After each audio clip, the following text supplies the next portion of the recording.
Folks, Black Star Network is here.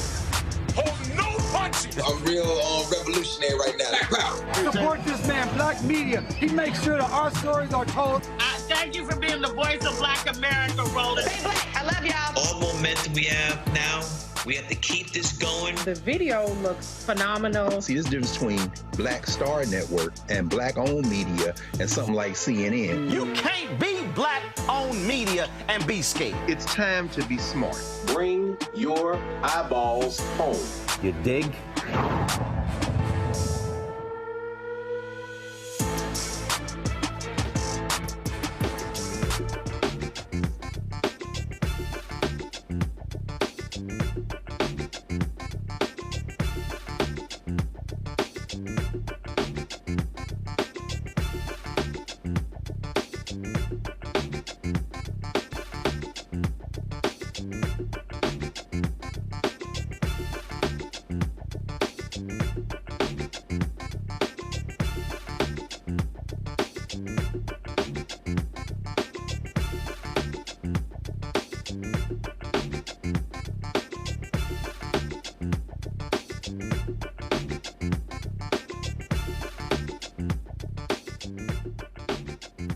It's Thursday, August 1st. I'm Dr. Omekongo Dibinga, sitting in for Roland. Here's what's coming up on Roland Martin Unfiltered, streaming live on the Black Star Network. The fallout after Donald Trump's deplorable interview at the NABJ conference in Chicago continues as Trump doubles down on his comments about Vice President Kamala Harris. We'll break that down for you. DEI has become a buzzword for conservatives. We'll chat with two women working to dismantle that flawed narrative regarding diversity, equity, and inclusion initiatives. In Georgia, a legal battle over a Senate bill that threatens to disenfranchise thousands of Georgia voters is ensuing. We'll talk to the Deputy Executive Director of the Advancement Project about the case. The service for Texas Congresswoman Sheila Jackson Lee took place today. We'll show you what happened, including Vice President Kamala Harris's remarks. Author Silky Slim Reed will join us to discuss his new documentary, Life or Death, The Silky Slim Story. Lastly, we'll discuss a new initiative to empower Black-owned early-stage businesses. It's time to bring the funk on Roland Martin Unfiltered, streaming live on the Black Star Network. Let's go. He's got it. Whatever the miss, he's on it. Whatever it is, he's got the scoop, the fact, the find. And when it breaks, he's right on time and it's rolling. Best believe he's knowing. Putting it down from sports to news to politics. With entertainment just for kicks, he's rolling. It's on go, roll, roll, y'all. It's Roland Martin, yeah. Rolling with Roland now. He's funky, he's fresh, he's real, the best, you know he's Roland Martin now.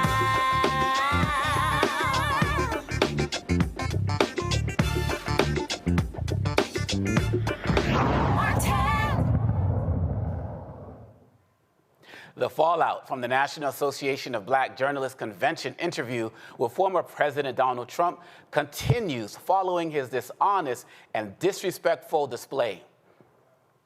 Kamala Harris, who is I want to start by addressing the elephant in the room, sir. A lot of people did not think it was appropriate for you to be here today. You have pushed false claims about some of your rivals, from Nikki Haley to former President Barack Obama, saying that they were not born in the United States, which is not true. You have told 4 congresswomen of color who were American citizens to go back to where they came from. You have used words like animal and rabid to describe black district attorneys. Why should black voters trust you after you have used language like that?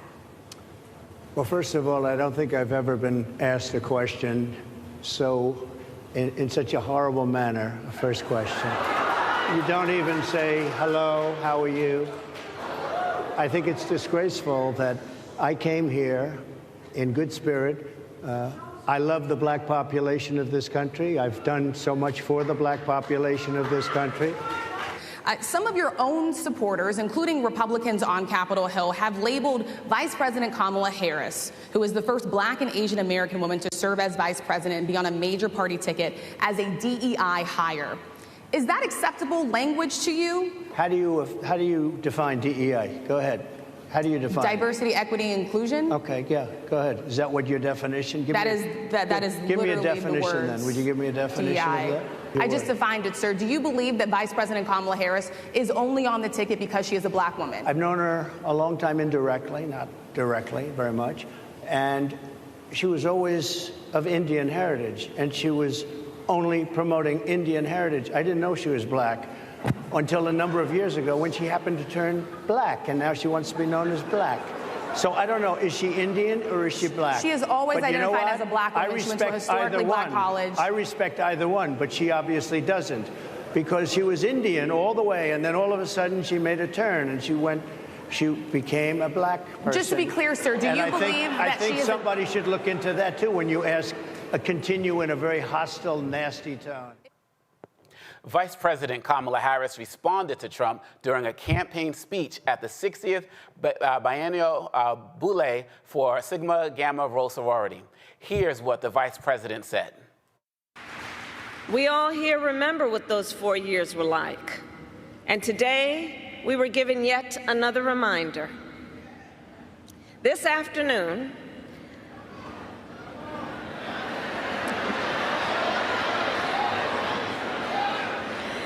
Donald Trump spoke at the annual meeting of the National Association of Black Journalists. And it was the same old show. The divisiveness and the disrespect. And let me just say, the American people deserve better. The American people deserve better. The American people deserve a leader who tells the truth, a leader who does not respond with hostility and anger when confronted with the facts. We deserve a leader who understands that our differences do not divide us. They are an essential source of our strength. So I say, to Sigma Gamma Rho Sorority Incorporated, ours is a fight for the future, and it is a fight for freedom. Following the interview, Trump and his team took to social media to pivot the narrative. Trump's campaign senior advisor, Lynn Patton, put out this statement. President Trump has continually said that unlike Kamala Harris and Joe Biden, he's running to be president for all Americans. If you're running to unite the country, you have to back it up with action like President Trump did today at the National Association of Black Journalists Conference in Chicago. Members of the media need to decide whether their goal is to unite the country or further divide it. Based on the unhinged and unprofessional commentary directed toward President Trump today by certain members of the media, many media elites want to see us remain divided. This is unacceptable. Later, Trump doubled down on his comments about Kamala's race, even posting a photo of her with her family to Truth Social. The NABJ is still receiving backlash from journalists who attended and questioned why Trump was allowed to speak, given his history of disrespecting black female journalists. Attendees also questioned the lack of fact-checking. The NABJ held a session on misinformation in which they addressed some of the concerns from the interview. As the fallout from the NABJ convention interview continues, the aftermath serves as a reminder of the importance of giving someone the stage and a platform. And we are going to discuss this with our panel right after this break. You're listening to Roland Martin Unfiltered on the Black Star Network. Hatred on the streets, a horrific scene, a white nationalist rally that descended into deadly violence. White people are losing their damn minds. As an angry pro-Trump mob storms the U.S. Capitol, we've seen shooting. We're about to see the rise of what I call white minority resistance. We have seen white folks in this country who simply cannot tolerate black folks voting. I think what we're seeing is the inevitable result of violent denial. This is part of American history. Every time that people of color have made progress, whether real or symbolic, there has been what Carol Anderson at Emory University calls white rage as a backlash. This is the rise of the Proud Boys and the Boogaloo Boys. America, there's going to be more of this. Here's all the Proud Boys, guys. This country is getting increasingly racist in its behaviors and its attitudes because of the fear of white people. The fear that they're taking our jobs, they're taking our resources, they're taking our women. This is white fear.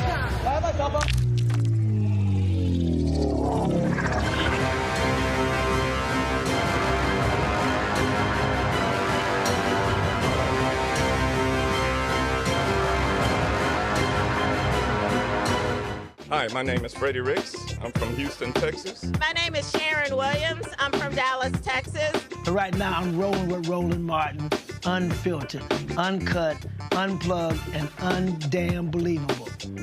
You hear me?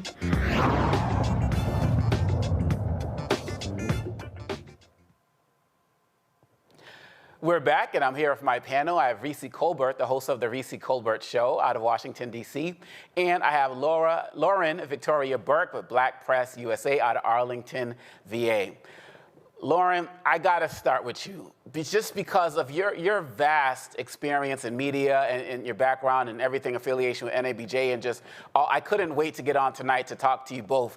So I want to start with you. What are you hearing and feeling? More importantly, what are you feeling? And then secondly, what are you hearing a day later after what happened at NABJ? People are not happy with what happened. People are angry about what happened. And they suspect that something is up in the background that hasn't been fully revealed. It's unclear to me as to why the leadership at NABJ would think that a group of journalists would not check and find out what the truth is. That's what everybody's trying to do now. And, you know, obviously there's more to the story. As I like to say, I mean, Harris Faulkner did not fall out of the sky. Some reporter from Semaphore, you know, who makes that decision, right? Why Semaphore, that's only 2 years old, has a reporter up on the stage when you have a room of thousands of journalists? Many of them have been in the game for so long, and nobody can tell me that if the three people were April Ryan and Michael Harriot and Roland Martin, that this would have, you know, been approved by the Trump campaign. So clearly one of the things is something clearly got approved by the Trump campaign. Like, I mean, I don't understand why it's hard to say these things. We know how politics works on a high level. For this to come out on the night of the 29th and nobody know about it, including the mayor of Chicago, is problematic. You know, why was that the case? And there might be some very logical explanations for that. There was an assassination attempt on the 13th of July on former President Trump. So maybe they wanted to not tell anybody because of some security. I mean, I don't know, but I'm saying to get no answers from the executive director of NABJ or the president of NABJ is problematic. It's hugely problematic. And I have to tell you honestly, the first thing I thought of when I saw Harris Faulkner's name in this was to check the registration in North Carolina of the president of NABJ. I mean, because I just felt like that feels Republican to me. Like, why? Why are we putting on stage somebody that you know is from a company that lost a huge defamation suit to the tune of almost $1 billion for lying for Donald Trump? I will admit, I have no problem admitting it, I didn't expect much out of Harris Faulkner. She actually asked one of the better questions in general, which was, why did you choose J.D. Vance as your vice president? Her follow-up was even better. Oh, you're comfortable with him being a heartbeat away? I thought that was actually not a bad question. And, of course, the star of the show, in my view, ABC's Rachel Scott, no surprise. I'm proud to say I know her. I knew she was going to be great, and she was. But that question that she asked was seen by the president and his followers as somehow rude because it has never been asked, because white journalists generally don't ask those types of questions. She recounted his history of racism, and she asked him that question. And that question should have been asked years ago. Every day when he gets on that stage at a rally, he calls Mexican folks coming across that border criminals, rapists, murderers. He does that every day, and nobody asks him about it because we've normalized racism in the media somehow. So I want to hear from Reese. I know you want to hear from me, but actually, I'm going to stop there because I want to hear from Reese. It's all good. We got time. We got time, no doubt. And Reese, like when I saw Vice President speaking at the conference just now, I kind of felt like she needed a Luther or a Lutherina, you know, kind of to say what she was really feeling. And we all know that you're going to say what you're really feeling. But one of the things I appreciate in what you've been doing, Reese, is that you have really established yourself online as a real expert on Vice President Harris's record with the Black community. And everybody has been sharing it. And so with that in mind, and with all of the nonsense you have already been seeing before yesterday, what is your take on what transpired and the whole conversation about trying to shift towards questioning Kamala's Blackness? Well, it's not just online, okay? I mean, check out the Reese Cover Show on Sirius XM. You know what I'm saying? However, I do agree with you. I am absolutely the expert on Kamala Harris. Well, my take is that, I mean, we saw the kind of contempt that we've come to know from Donald Trump. We see exactly why he's absolutely shitting his pants at the idea of having to debate Vice President Kamala Harris. He does not like to be challenged by women. He especially is not accustomed to being challenged by Black women, aside from obviously the brilliant journalists like April Ryan and Yamiche Alcindor, who really took it to him while they were reporting from him as part of the White House correspondence. And so we just saw a person who was unhinged and who was a big racist, sexist bully. And it really didn't move the needle forward in terms of our understanding of who Donald Trump is. That's exactly who he's always been. It didn't move the needle forward in terms of getting him to actually answer questions that are relevant to our community specifically. I always think it's funny how people have no problem asking every Black politician, do you support reparations? What you gonna do for the Black people specifically? Where is our Black X, Y, and Z bill? And they don't ask these same questions of politicians like Trump. So I don't feel like it moved the needle forward in any kind of way. It actually did more damage to the credibility of NABJ. And it just, to me, looked like another opportunity to humiliate and punch down on Black women. I think that Rachel Scott handled herself exceptionally well, but at the same time, they left her hanging. She was up there getting knocked her head around, was getting knocked around all the whole time on stage. And I just want to see us get to a point where respectability and professionalism isn't just getting knocked around and keeping the stiff upper lip. Because I would have liked that somebody been like, I don't know, we're not doing that today, bro. You are in our house, and you're going to conduct yourself accordingly. And if you can't, you're going to get the hell up out of here. Maybe not in those words, but I don't really like to see a Black woman just get drugged up and down the stage. I mean, every chance he got a little dig in on Rachel Scott, whether she was even asking him a question or not. So I know that there's a lot of kudos, and I give her kudos for holding her composure.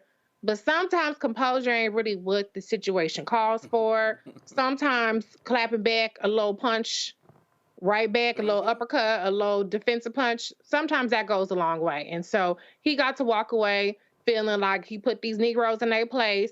He got to walk away looking like a tough guy to his base and looking like he's the victim of this hostile audience. So it was a net positive for him. And hopefully it was all that the Black folks need to see, that he has not changed his stripes whatsoever. He is just as hostile and disrespectful to Black people. I know a lot of people don't consider Black women Black people when they something that's against Black women. They don't think that counts as being against Black people. But he's just as disrespectful to Black people as he's always been. And so, Lauren, following up on that, we called it True Social, but it's Lies Social. We can't call it something that, he tries to always put out something as if he's telling the truth, but it's Lies Social. One of the things he put on his social media posts was basically that he crushed it, right? So it was clear who he went to actually speak to. He went to speak to a group of Black people, but he was really talking to white people. But the question I have for you is, we knew what Trump was going to do. Is there any way that could be a net positive for the Harris campaign, maybe even indirectly for NABJ, the fact that all of these sound clips were brought up, that people can still be talking about a day later, 2 days later, a week later, a month later?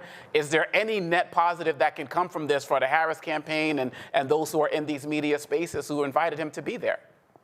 Well, the Harris campaign put out, I thought, an excellent statement. I've got to remember the name of their press person. I don't know her and I haven't met her yet, but I'm guessing that she's in Gen Y or Gen Z because her game is really strong. And she actually recounted all of the problems with Donald Trump and everything that happened, which was pretty easy to do, of course. I mean, the thing that we have to remember is that, you know, I'm not one of the folks out there that thinks that we shouldn't, quote, platform Donald Trump, even knowing what he is likely to do and say. I'm in the court of bring him in and question him tough. Do what Rachel Scott did, which is why I find it so strange that, you know, you didn't have Rachel Scott and two other people that knew what they were doing. So, you know, Michael Harriot, obviously Roland, April Ryan. There's so many people that could have been on stage. Maybe, but I think that with me, you're talking about a more hot interview that probably would have ended with him, you know, running off the stage. I think Rachel Scott really is really good having the mix of toughness and professionalism at the same time, although Reese's points are very well taken with this idea that you're a punching bag. I'm not for that either. But Jonathan Swan, who's now at the New York Times, he was at Axios. Jonathan Swan conducted what was probably the best Donald Trump interview we've seen, period, which was he fact-checked in real time. Now, of course, it was just Jonathan Swan and Donald Trump talking. So you have the ability to follow up. You have the ability to stay on somebody in the conversation. One of the mysteries of this moment for NABJ is why do you have three people on stage when you could have had one, could have had two? You saw that Harris Faulkner at one point was interrupting the answers of another person's questions. And it's felt like to me there was a feel there of I want to save Trump and interrupt, you know, and get in there before, you know, he gets another tough question. Couldn't really tell. But Faulkner, again, I will admit, did have a pretty good question with regard to the what are you going to do for black communities question, which, of course, Donald Trump had zero answer for. Started to talk about energy policy, which was very strange. I mean, so this could have worked. It could be a benefit if it's done correctly.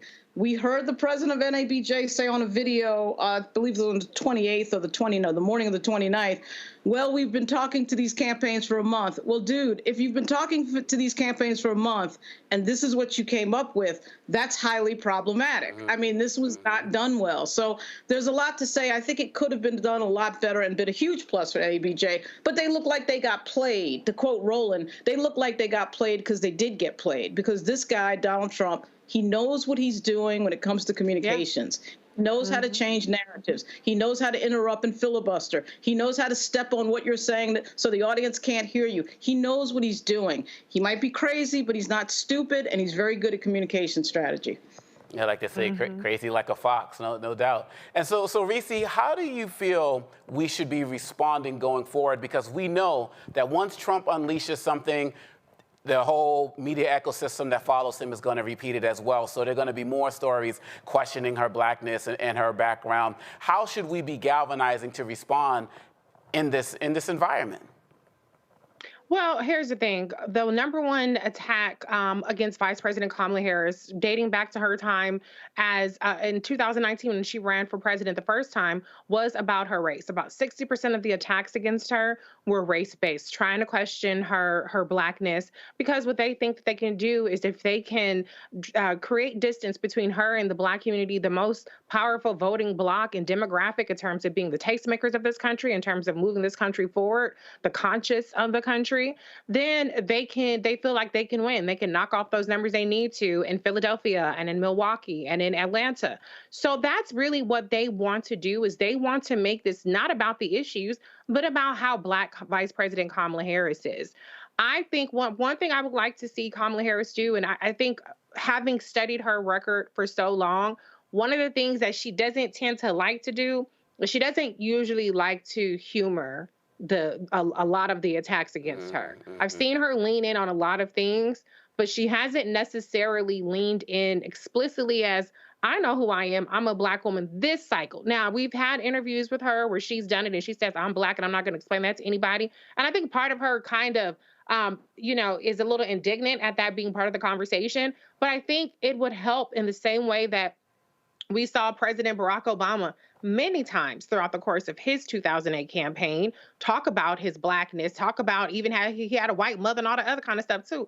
But he definitely at least talked about his Blackness. And I think that that's something that would actually serve Vice President Kamala Harris really well. And that's something she didn't do as strongly her first time out. And I think that was something that really hurt her a little bit that time, because she didn't have a real contrast to these narratives that were being pushed. Now she has everybody galvanized around her, but I would still like to see her personally just put it to bed once and for all. She could have just as easily said, I know who I am. Donald Trump doesn't define me. My mom knew who, blah, blah, blah. I can write 15 different ways that she could address it very easily and put it to bed. So I'm hoping, even though some people might argue she shouldn't have to do that, I think that it would be a powerful soundbite. Sometimes you just got to give them a soundbite that we can clip and we can replay over and over again, like they replay all the bad shit over and over again. Just give us that one soundbite to work with and then put it to bed. But the reality is this. Don't worry about Kamala Harris's Blackness. Worry about your own damn Blackness. Worry about what your Black ass is going to be subjected to if Donald Trump gets back in office. He's already said, and he said on that stage, the one with the water, when he was referring to Sonia Massey, who was shot in her face, that he is not going to back off of granting immunity to police officers, that he would pardon J6 protesters. Meanwhile, when he was in office, he wanted to shoot BLM protesters. This is a person that's going, who could be elected with immunity from the Supreme Court, who would give immunity to police officers, who would strip the Department of Education, who would strip our civil rights, strip our citizenship. So if you are worried about anybody's Blackness, be worried about your own Blackness and what's in store under Donald Trump versus Kamala Harris. Irrespective of how you want to view her race, look at the policy. Let's just take the race shit off the table and look at the policy. All right, no doubt. Well, we're going to be following it here. We're going to be speaking on this daily. And we'll come back with more of these comments and some of the other things tonight. We'll be right back to the Roland Martin Unfiltered Show live on the Black Star Network. When you talk about Blackness and what happens in Black culture, we're about covering these things that matter to us, speaking to our issues and concerns. This is a genuine people-powered movement. There's a lot of stuff that we're not getting. You get it, and you spread the word. We wish to plead our own cause. Too long have others spoken for us. We cannot tell our own story if we can't pay for it. This is about covering us. Invest in Black-owned media. Your dollars matter. We don't have to keep asking them to cover our stuff. So please support us in what we do, folks. We want to hit 2,000 people, $50 this month, raise $100,000. We're behind $100,000, so we want to hit that. Y'all money makes this possible. Checks and money orders go to P.O. Box 57196, Washington, D.C. 20037-0196. The Cash App is $RM Unfiltered. PayPal is R Martin Unfiltered. Venmo is RM Unfiltered. Zelle is Roland at RolandSMartin.com. Coming soon to the Black Star Network. I still have my NFL contract in my house, having a case. It's 4 of them, for my 4-year contract. I got a $600,000 signing bonus. My base salary for that first year was $150,000. Matter of fact, $150,000. $150,000. That's what I made, $150,000. Now think about it. My signing bonus was a forgivable loan, supposedly. When I got traded to the Colts, they made me pay back my signing bonus to them. I had to give them their $600,000 back. Wow. Yeah, I was so pissed. Because, I try to be a man of my word. I'm like, you, I'll give you your money back. Even though I know I earned that money, I gave them their money back. I gave them their $600,000 back. But yet, I was this malcontent. I was a bad guy. I'm about the money. It wasn't about the money. It was about doing right. Because I looked at, because you look at contract. Look at John Elway. John Elway was making $1 million, $800,000. I was making $150,000. I was doing everything. And I'm like, but yet I was, I got so many letters, so I just play for free and all that kind of stuff. You don't forget that kind of stuff. Right. That stuff is hurtful.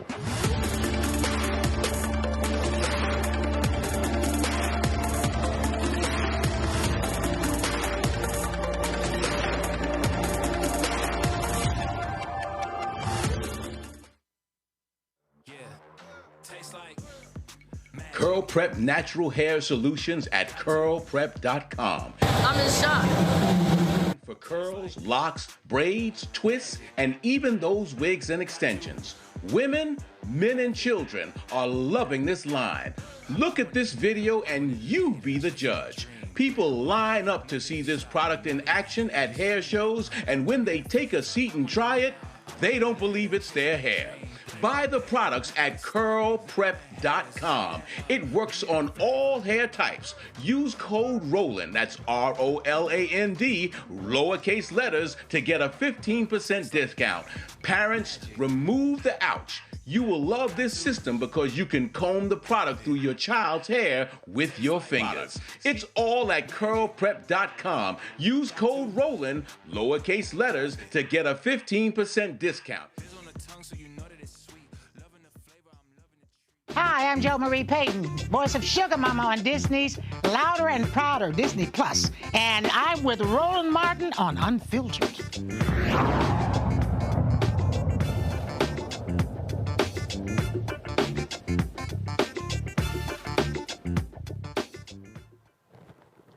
The terms diversity, equity, and inclusion have been twisted and misused in recent years.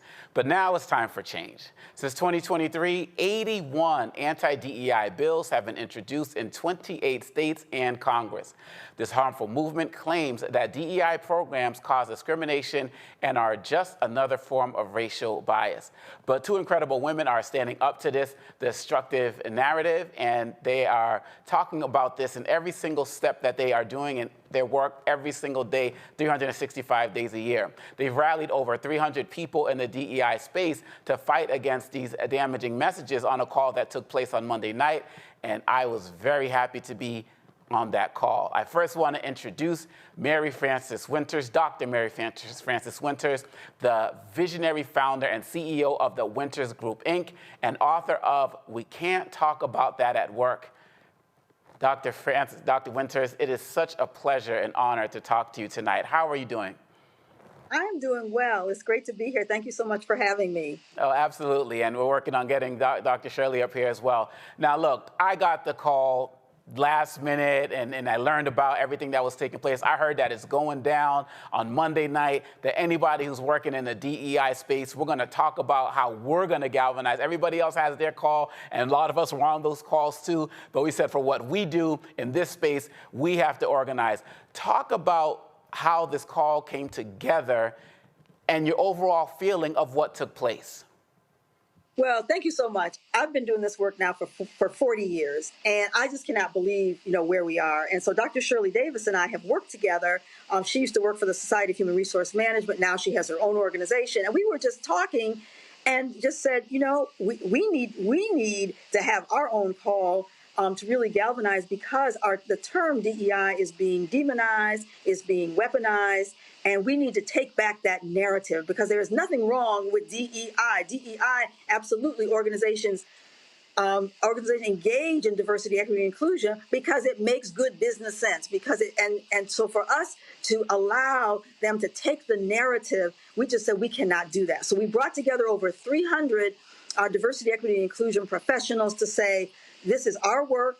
And we know that our work is about uniting people. Our work is about making sure that everybody has the opportunity to be their best. And that's what DEI is really all about. Diversity just means the ways we are different and similar. That's all it means. Everybody has some unique thing that brings them to the table. So we needed to have that discussion so that we could be all on the same page and work towards an action plan for how we are going to stop the misinformation and the disinformation about what DEI actually is. And so, Dr. Winters, so many of us who do this work, people talk about how there's diversity fatigue and we're beaten and we're tired and we want to give up. But I got a different kind of energy on that call. Could you talk a little bit about the spirit of the call, the guests you brought on, what was going on in the chat? How did you perceive that? Oh, I mean, I perceive that as it was for me. It was like, old home week. It was like bringing together people that I hadn't seen, because we are a community. Some of us compete with each other because we have our own consulting firms. However, most of us collaborate with each other. And so we've been in the vineyard, toiling in the vineyard for a long time, many of us. And so it wasn't, the spirit was hopeful, the spirit was joyful, the spirit was, we know that the work that we do helps people. We know that the work that we do breaks down barriers. We know that the work that we do educates people. And we know that DEI is for everybody, even white men. DEI is for everybody, because you know what they're trying to do? They're trying to make it that it's about race and gender. So they're saying, you know, Kamala Harris is a DEI hire. And you know what I say? Let's flip the script. Let's flip the script. You wanted to be a DEI hire? Proud DEI hire, because organizations said we didn't have, because we were excluded. Not till 1964 was there a law that said you can't discriminate. And so I've been doing this work, you know, like I said, for 40 years, that we've been saying we bring people to the table we're bringing people to the table who are qualified, who bring something extra. Like Kamala Harris brings something extra. So yeah, she's Black, she's a woman, and right? And so all those things. So if you want to characterize it that way, so the spirit of this group was to just take back the narrative. The spirit of this group was to acknowledge the trailblazers. We had Dr. Janetta Besh-Cole, as you well know, president of Spelman College and Bennett College, and a luminary. We had Ted Childs, who was the first chief diversity officer ever, and he was with IBM company. We had Dr. Ed Hubbard, who is a guru in helping organizations see the return on investment. So we had people, we had Jennifer Brown, who works with the LGBTQ community. So it wasn't just about Black folk, it was about Black folk, but it was about looking at, let's all come together. We had someone who represented the Asian Pacific Islander, community. So we had individuals on that call who represented all of the various marginalized groups, so that we could come together to talk about why DEI is and needs to be amplified in a very positive way. So I want to lean on your expertise. I love the fact how people were, kept calling you the OG on the call. I just thought it was awesome because you are such an expert in this. So I want to tie this to what happened at NABJ with Trump, right? Because the first question was about DEI. And one of the things I always talk about is we need to dial things back to the very beginning and just going to basic definitions. And he tried to get the crowd confused on that. So my question to you is, for those who want to be involved in the DEI space but are not experts like you, how do you get them involved at a base level and getting them on the same page so we're in at least, even if we have different opinions, we're at least in agreement about the actual words that we're using? Absolutely. And I think, the way that we have to do that is to help people understand that diversity simply means the ways that we are different and similar. Diversity could be someone who is dyslexic. It could be someone on the autism spectrum. And so when we just did some work with a client, and when we were able to break it down like that and ask in that session, these folks, do you have someone that that has perhaps this kind of disability? Do you have someone that who has a personality that's an introvert or an extrovert, right? And so we could say that all of this is diversity, the ways that we are all. However, there are certain groups that have not been able to participate. So all diversity means, I think about it like an orchestra, right? You have all different kinds of instruments in that orchestra. But if you didn't have them all put together, they make a better sound than anyone could make.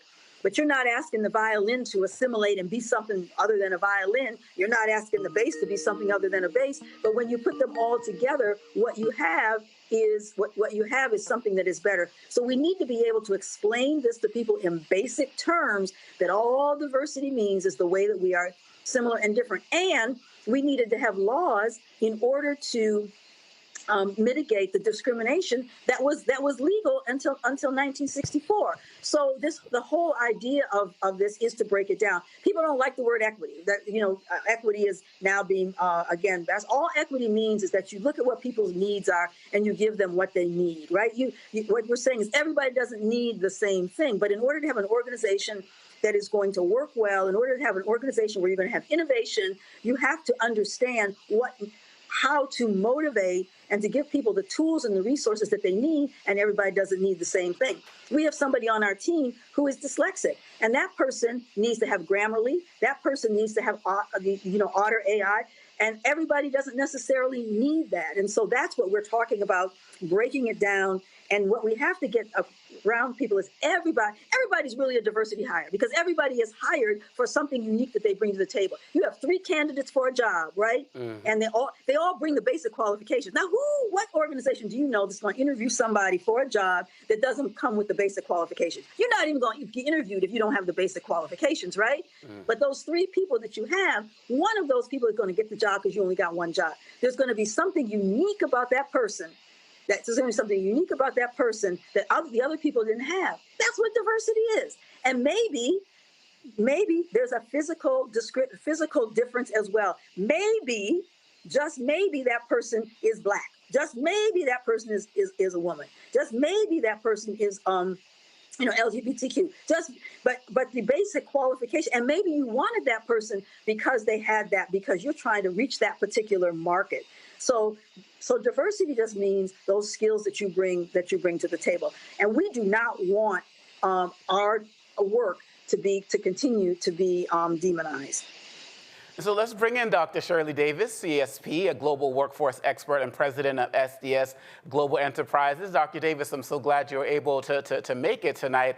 And one of the things I want to talk to you about is when you started the call, you were talking about all of the people you pulled in that you were calling, and then more people started to jump on. And towards the end of the call, people were talking about some hardcore things that we need to do, everything from hashtags to things that we should be writing in response to. Can you talk about the energy about what people were taking in terms of proactive steps in this climate of people trying to get rid of DEI? A lot about the movement that we need to have. We got to mobilize, organize, continue to unify, and build a strategy in place. They've got a Project 2025. Well, we're going to put in a strategy as well to help the leaders understand, organizations understand, and help our politicians understand that DE&I is about all of us. It's about a business strategy, a business imperative to help us to be able to better compete. We need to have something in place that will show DEI as something that is a workforce strategy, but it is also one that will help us build a competitive advantage. So we're going to be mobilizing, and guess what else we're going to be doing? We're going to be meeting again and again and again. We're going to go after legislation. We're going to be lobbying. We're going to be helping our leaders understand what the equity is, what the D is, what the inclusion is. So it's important to educate, re-educate, and it's important to help to build up some of the importance of, we talk about the business case, but it's also important to tear down some of the misunderstanding, the disinformation, and the all-out wrong assaults. And so, Dr. Davis, in reality, you do this, like both of you do this work, Dr. Davis, on so many levels with governments, in the communities, in the corporate spaces. What are you seeing right now, August 2024, on the ground? Are people still shying away, or are they motivated? I can't see how people can't talk to both of you and not get motivated. So what are you seeing in the spaces you occupy every day? Well, you know what? As a consultant, I used to be a practitioner, full-time chief diversity officer for 3 major corporations that are global around the world. What I am seeing is that those who are really committed in the first place and in it with the right intentions and the right motives and see it as a business strategy, they are doubling down and saying, oh no, this is still important. We're going to continue to build our leaders. We're going to continue to make sure we transform our workplace cultures. There are some that are buckling under the pressure, but that might have been some of those who really weren't as committed in the first place. So I think it's been a great telltale sign for some of those who got into it for the wrong reasons, the wrong motive. Maybe it was just because of George Floyd, but many of these I've been working with have been on this path and on this journey for years, and they want to continue to take it to the next level. Oh, absolutely, absolutely, and I'm hoping that everybody's catching that energy. Dr. Winters, as we get ready to close, I want to ask you, have we been here before? And if we have been here before, what steps should we be learning from the past going forward? Because something tells me this is not all entirely new. The language is new, but we've been here in some way, shape, or form. But could you explain that to us? What should we be doing going forward based on the past?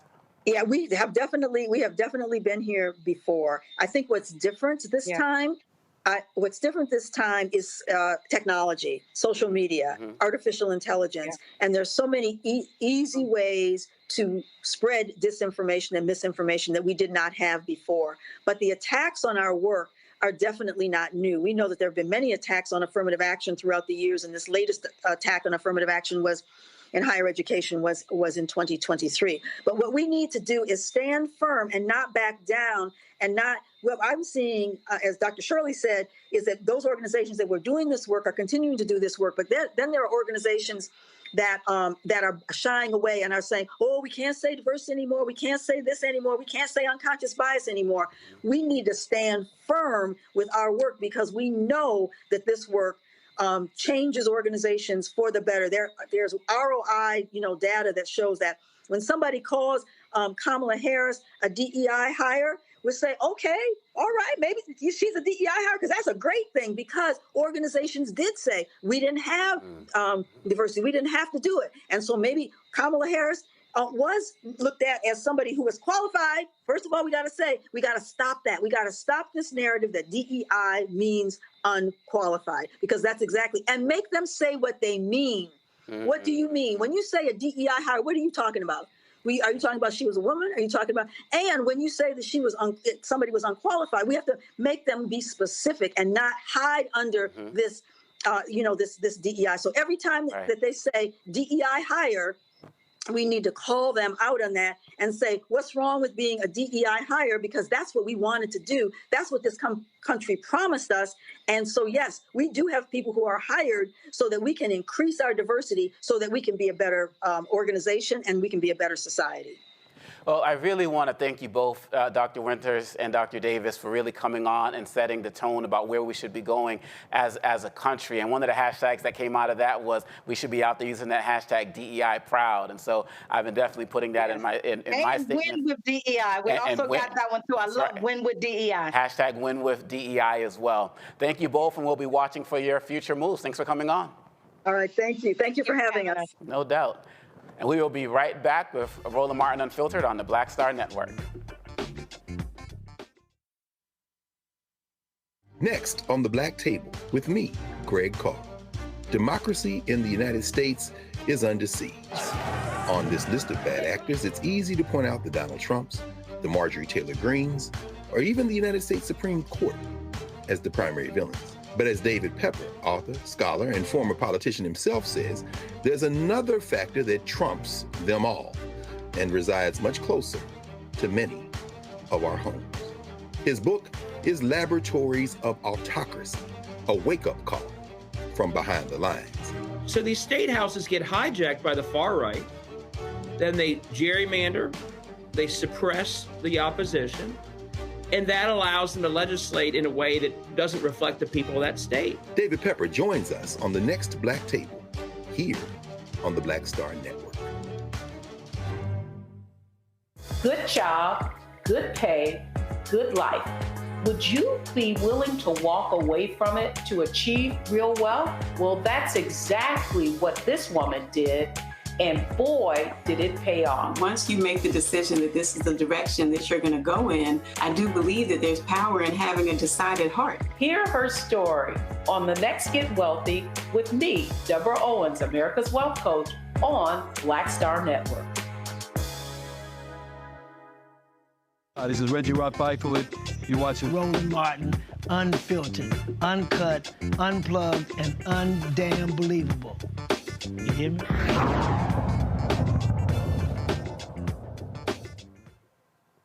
We are back on Roland Martin Unfiltered on the Black Star Network. I want to come to the panel and get your thoughts before we move on to our next segment. Reese, you're seeing it all with your show, with what you're doing here, and all of the spaces that you occupy. What are your thoughts to this DEI backlash? I completely agree with your prior guest. We need to lean in. Like, you damn right. I'm DEI. I earned it. And so what? I've been saying that we need to stop trying to justify our qualifications. We need to stop trying to prove ourselves to people who are committed to denying our legitimacy and our qualifications. So fuck those people. Like, yes, if there is a situation where my only requirement is being a Black woman and I can get paid well, I can get benefits, and I can sit up there and be in an environment where I'm going to thrive, sign me up for that 2 times every day and 3 times on Sunday. I ain't got a problem with it. So I will continue to say to Black people, stop trying to justify yourself. Stop trying to justify your existence. If you want to put the DEI label on me, good, thank you. And next what? Now what? My check still cashed the same way, DEI or not? But Lauren, people now even got new terms. Is DEI stands for and earn it. I mean, they're coming up with so many different things. They're flipping it up to DEI must die. What should we be doing in terms of mobilization as it relates to this? I think we're doing what we can. Obviously, you do have to be aware of what your elected officials believe when it comes to anything with regard to equity and inclusion, but it's really just Southern strategy. Nothing is new here. It's just renamed. And what white supremacists tend to always be doing is trying to figure out ways to always cleverly say that black people are never qualified for anything. That's really what it is at the end of the day. But on the same day that Simone Biles once again medaled out, there's really nothing to talk about. We should not be insecure about our achievements. We've come further than any other group of people in this country. We have had to put up with the worst type of treatment than any other people in this country, and still we produce the best in every category. And anything that is a equal, playing field type situation, which sports is, for example, we are going to win out. But there's a lot of insecurity out there. The country was based on an idea that a certain group was superior somehow, and when they tell themselves that and it doesn't happen, they have to create fantasy land, and that's what they've done. I mean, remember that it was Donald Trump who ran for president after Barack Obama serves in office because, of course, he was insecure to know that a black man had something he couldn't have and didn't have at that time, and then finally got because he ran. And, that should tell you something, that level of insecurity is so deep that drove somebody to run for president, only in America. Absolutely. This actually ties into what we're going to talk about next as it relates to the way we're being treated and mistreated. And one of these areas that affects it as it relates to DEI is conversations about voting and other legal battles that we're facing. There's actually a major legal battle that's unfolding in Atlanta, Georgia right now. We see that the Advancement Project, Arnold and Porter, and the law office of Brian L. Sells have filed a lawsuit for the New Georgia Project and A. Philip Randolph Institute. The lawsuit targets Georgia Secretary of State Brad Raffensperger, the Georgia State Elections Board, and various county officials over Senate Bill 189. Senate Bill 189, which was enacted earlier this year, has raised concerns because it makes it easier to remove voters from the rolls, mass residency-based challenges, potentially disenfranchising thousands of Georgians. Additionally, the bill imposes strict requirements for homeless voters. Carmen Daugherty, Deputy Executive Director of Advancement, a project, and a civil rights lawyer, joins me for more insight on this issue and its broader impact on voting. How are you doing tonight? I'm doing well. Thank you for having me. Thank you so much for joining us, Carmen. And I tie this to the conversations about DEI is because they are attacking us at every level. Earlier, we were talking about corporate and discrimination, but now there's also legal battles and how they target us. Can you break down a little bit more about this lawsuit and why it came about and the challenges we face if we don't win? Absolutely. Last night, we sued Georgia over SB 189, like you said, another massive Georgia voter suppression bill. And what this one does, it allows unfettered, baseless challenges to voters, residents of Georgia, where anyone could go up to an election official and say, hey, I don't think this person lives here.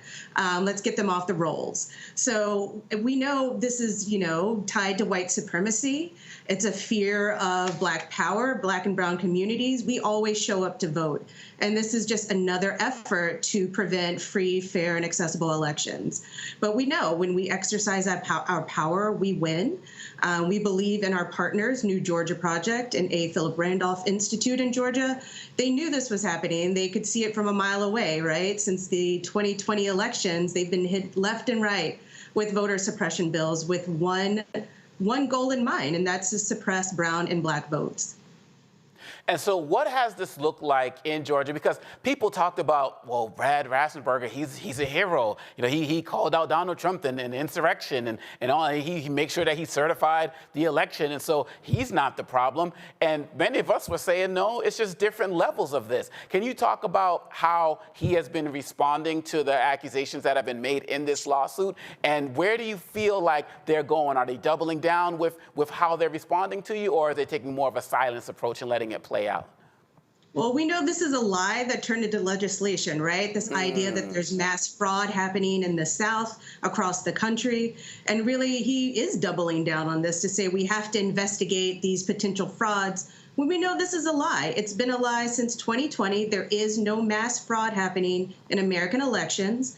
And this is just another opportunity to feed into conspiracy theorists, to feed into white supremacists.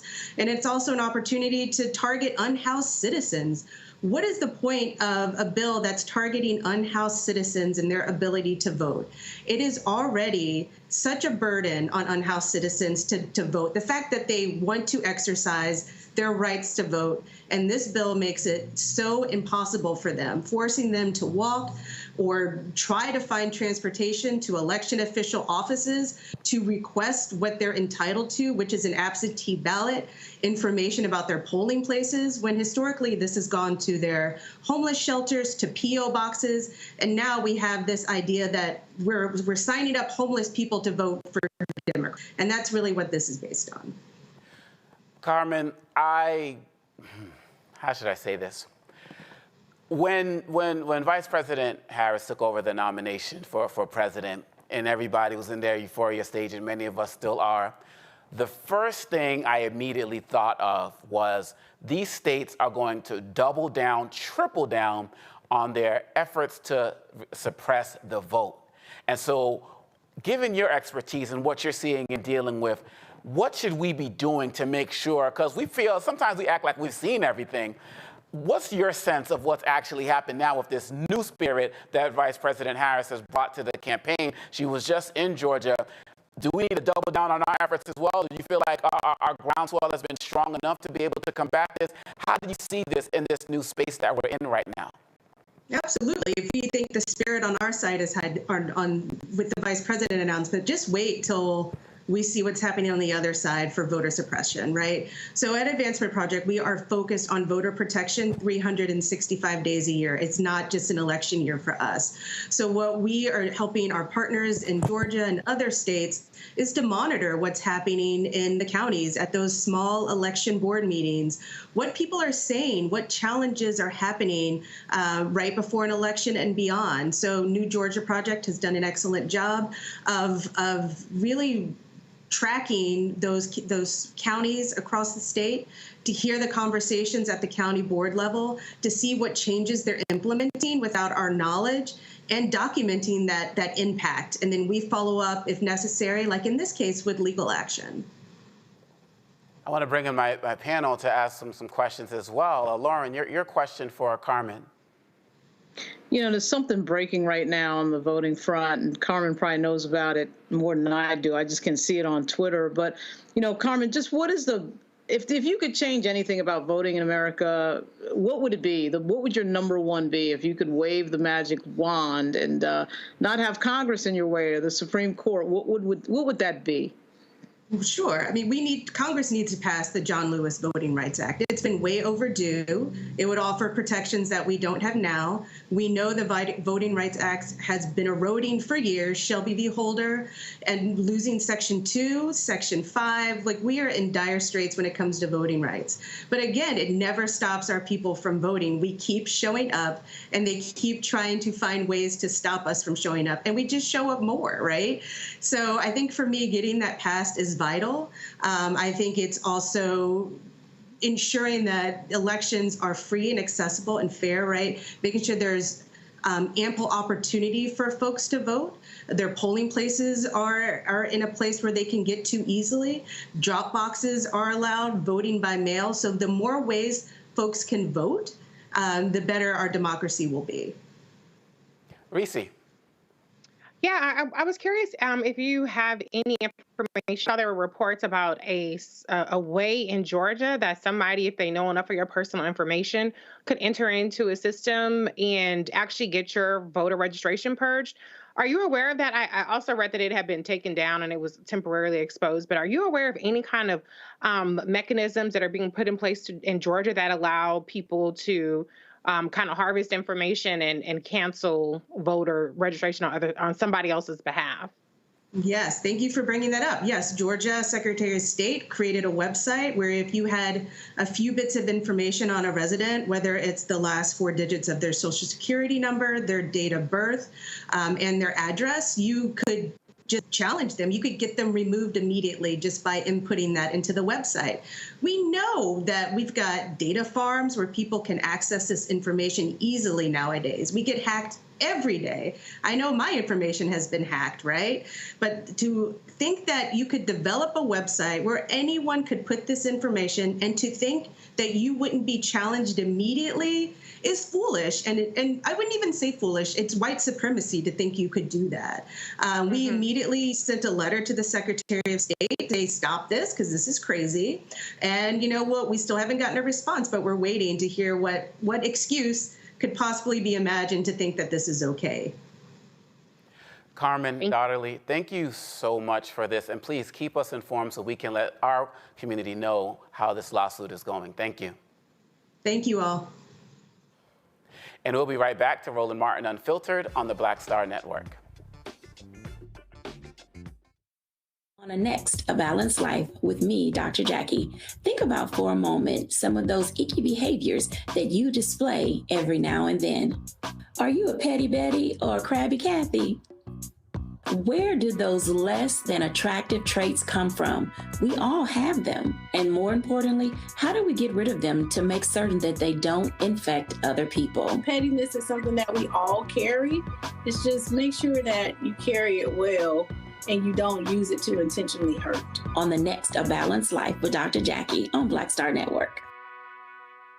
When you talk about blackness and what happens in black culture, we're about covering these things that matter to us, speaking to our issues and concerns. This is a genuine people-powered movement. There's a lot of stuff that we're not getting. You get it, and you spread the word. We wish to plead our own cause. Too long have others spoken for us. We cannot tell our own story if we can't pay for it. This is about covering us. Invest in black-owned media. Your dollars matter. We don't have to keep asking them to cover our stuff. So please support us in what we do, folks. We want to hit 2,000 people, $50 this month, raise $100,000. We're behind 100,000, so we want to hit that. Y'all money makes this possible. Check some money orders. Go to P.O. Box 57196, Washington, D.C. 20037-0196.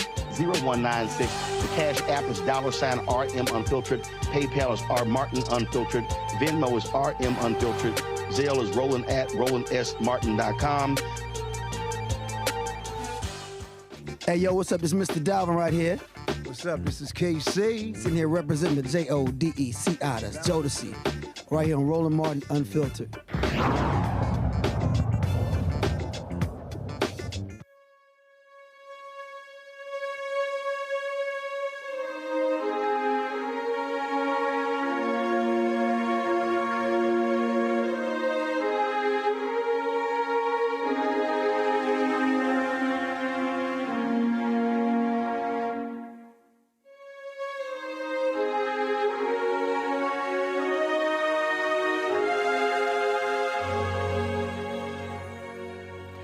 Today, the funeral service for the late U.S. Representative Sheila Jackson Lee of Texas was held in Houston.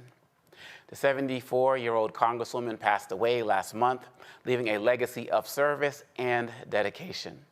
The solemn ceremony was attended by prominent figures, including Vice President Kamala Harris, who performed the eulogy for her friend. Let's take a listen. It is an honor, a true honor, to be with you this afternoon, to remember and to celebrate the extraordinary life of Congresswoman Sheila Jackson Lee.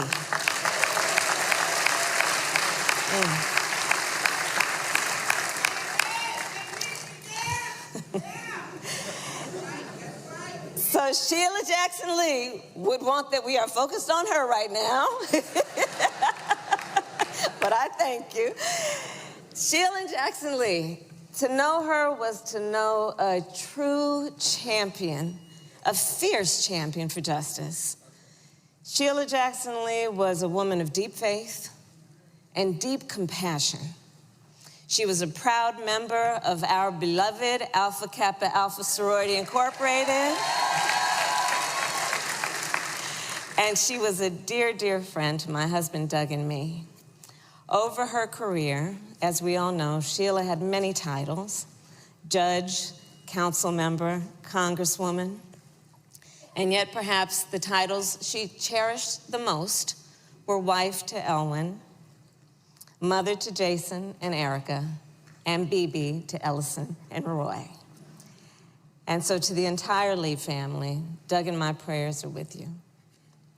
It is not easy to lose a member of one's family who holds such an extraordinary place. Sheila was just a presence. She was a presence. And it is not easy, and I say to the family, when a loved one lives a life of public service, and so especially someone like Sheila Jackson Lee. And I want to thank the family on behalf of the people of our nation for your sacrifices and the work that you did to support her over these many, many years that allowed her to give so much to our country. Former President Bill Clinton and Secretary of State Hillary Clinton attended the ceremony as well. Bill and I met with the family beforehand and traded stories about our friendship and relationship going back so many years. I told Elwyn that he and Sheila and Bill and I had something in common. We all met at Yale. Their marriage lasted 51 years.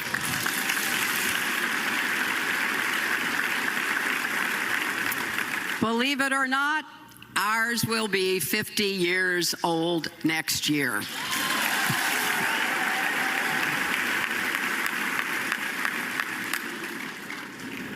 You've heard from some of her colleagues, and all who are here with us could tell you even more stories about how fearless and tireless she was, stepping up for education, for women's rights and civil rights and voting rights, how she stood strong for health care and comprehensive immigration reform, criminal justice reform. She spent years working to make Juneteenth a federal holiday to memorialize the end of slavery. This list we kept in the White House. Well, they beat us for somebody because President, Congress in 1995, national and global issues. Not every district will do that, but hers did, and God bless you all for doing that. Known as a fierce advocate for her constituents and a champion of the people, Sheila Jackson Lee represented the 18th Congressional District for over 30 years. As a beloved leader, this marks a sad moment, but her impact and contributions will always be remembered and honored. Roland Martin was also in attendance and will do a full breakdown of the service when he returns tomorrow. And you know, Reese, as I'm sitting here watching the service and learning about it, and I'm seeing Vice President Kamala Harris, and I'm thinking people really want to challenge her blackness. And, you know, look at what she's doing in this space. And I also get saddened by the fact that Representative Lee just wasn't here for just a few more days to be able to see this transition to where Vice President Kamala Harris will be now as the Democratic nominee for President of the United States. In the work that we do, just share your thoughts about the legacy of Representative Lee and how we should make sure she is remembered as we move forward. Yeah, I mean, her legacy really was one that championed such a wide array of issues. You know, a lot of times when we talk about Black politicians, we talk about them specifically about Black issues, and obviously her record there is above reproach. They mentioned Juneteenth. She also was the lead sponsor of HR 480 Commission reparations bill in Congress after Congressman John Conyers departed from Congress, and so her record on that front is unimpeachable, but she also led the way on healthcare and a whole host of issues beyond issues that we in particular are focused on in our community that only relate to us. And so I thought it was very fitting that she was honored in such a special way by some of the most high-ranking people in the country, and they talked about her in terms of their personal relationship with her, their decades-long friendship with her, and I think that was really important to talk about her family as well. And I especially appreciated Vice President Kamala Harris thanking the family for the sacrifices that they made to allow her to give so much to us in this country, because that's something that is not often recognized, is that it is a sacrifice to have a congressperson who is traveling back and forth to Washington, D.C., who's away for an extended period of times, and she championed so many things. And I had the pleasure of meeting her.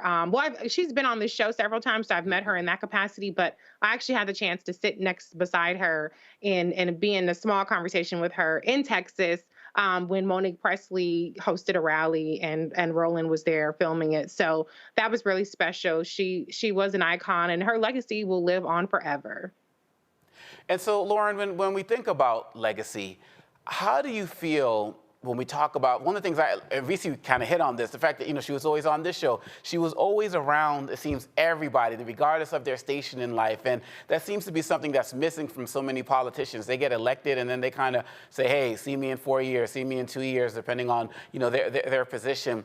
What are your thoughts about her legacy, and what should we be taking going forward as it relates to not only honoring her, but continuing what she did going forward in the spirit of other politicians and what I would say so-called leaders sometimes? Well, Sheila Jackson Lee was quite something. She was definitely one of the hardest working members of the Congressional Black Caucus, always on the phone, constantly doing some constituent thing. She was a little bit tough on staff, which you would witness quite frequently if you were covering Congress. But that toughness was related to getting something done. And that came up a lot at the funeral today.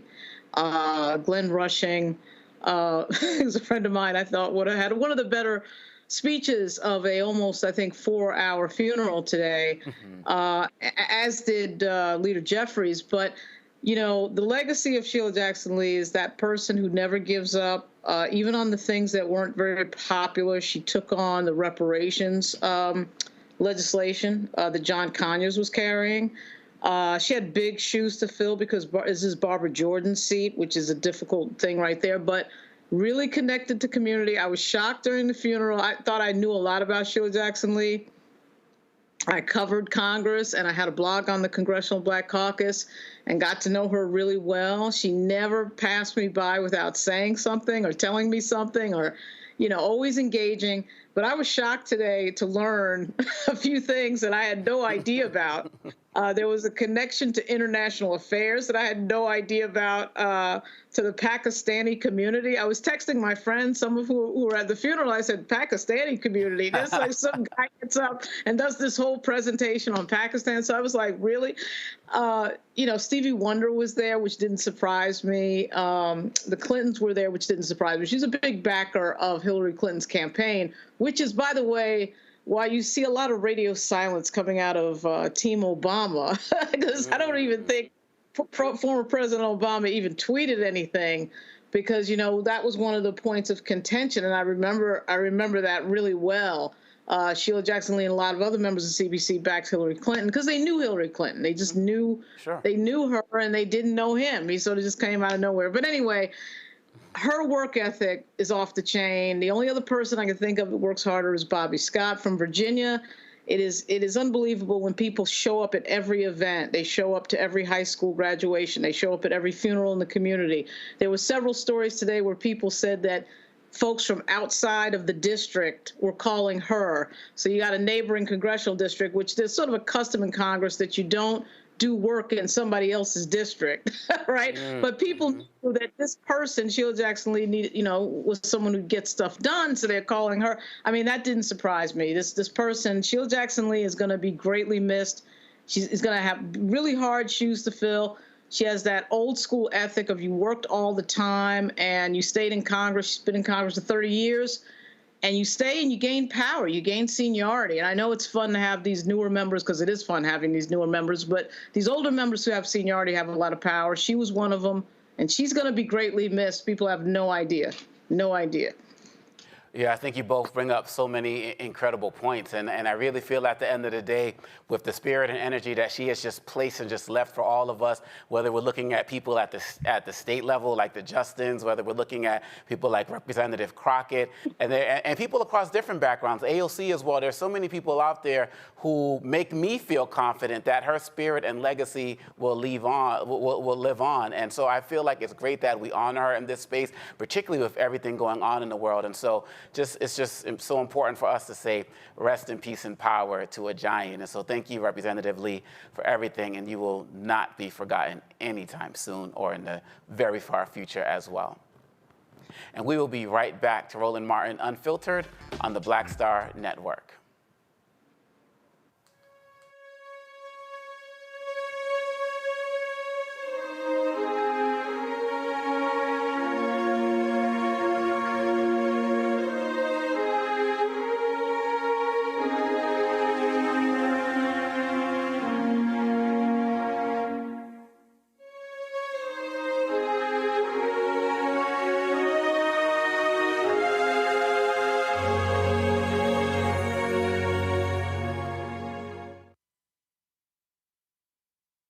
Hatred on the streets, a horrific scene, a white nationalist rally that descended into deadly violence. White people are losing their damn minds. An angry pro-Trump mob storms the U.S. Capitol. We've seen We're about to see the rise of what I call white minority resistance. We have seen white folks in this country who simply cannot tolerate black folks voting. I think what we're seeing is the inevitable result of violent denial. This is part of American history. Every time that people of color have made progress, whether real or symbolic, there has been what Carol Anderson at Emory University calls white rage as a backlash. This is the rise of the Proud Boys and the Boogaloo Boys. America, there's going to be more of this. Here's all the Proud Boys, guys. This country is getting increasingly racist in its behaviors and its attitudes because of the fear of white people. The fear that they're taking our jobs, they're taking our resources, they're taking our women. This is white fear.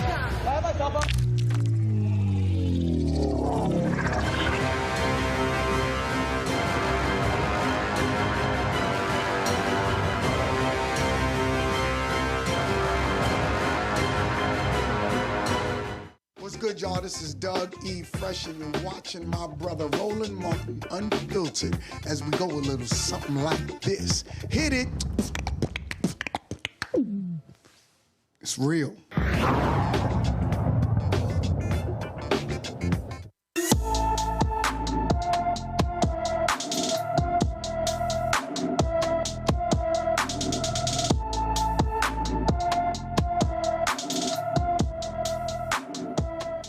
Verlana Baker disappeared from her Orange, California home on June 21st, 2024. The 15-year-old is 5 feet 8 inches tall, weighs 146 pounds, with black hair and brown eyes.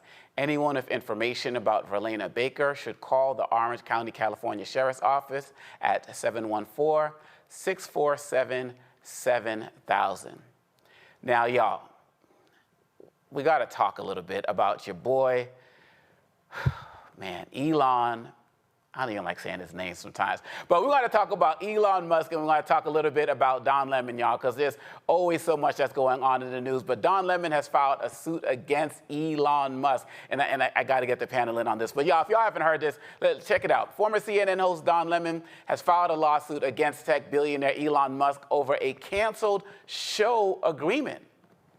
Lemon accused Musk's platform X of using his image and reputation for profit without compensation. The lawsuit filed in California claims X reneged on their partnership agreement, refusing to pay Lemon the promised $15 million annually and a share of ad revenue. Musk allegedly canceled the show just a week before its launch, leading to Lemon's legal action. Lemon's lawyer criticized ex-executives for damaging his client's reputation, while Musk criticized Lemon about the show format. The significant legal showdown between Lemon and Musk is only getting started. Lauren, break some things down for us. Well, what are your thoughts on this? Guys like me look at this and say maybe Trump said something to Musk and then it stopped. But so, someone who's in this media space, are there some backstories that we're missing? Or what's your take on this? I have no idea why Don Lemon wanted to involve himself with Elon Musk, who clearly purchased Twitter to try and influence the 2024 election in favor of Donald Trump. So I have no idea why anybody black is getting involved with Elon Musk. We know who Elon Musk is. And so that right there was confusing the minute the news hit that they were working on a show. Maybe this was Don Lemon, I don't know, longing for the same level of platform he had when he was at CNN.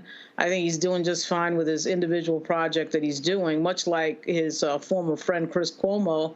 They've just got their independent stuff that they're doing, and he didn't need Elon Musk for that. You would think he would have contacted Isaac Hayes on Fanbase and gotten involved in that. So I just don't understand why Don Lemon, who does seem to be a fairly smart character, got involved with Elon, even entertained Elon Musk at all. It's probably going to end in some sort of settlement that we're not probably going to hear the details about.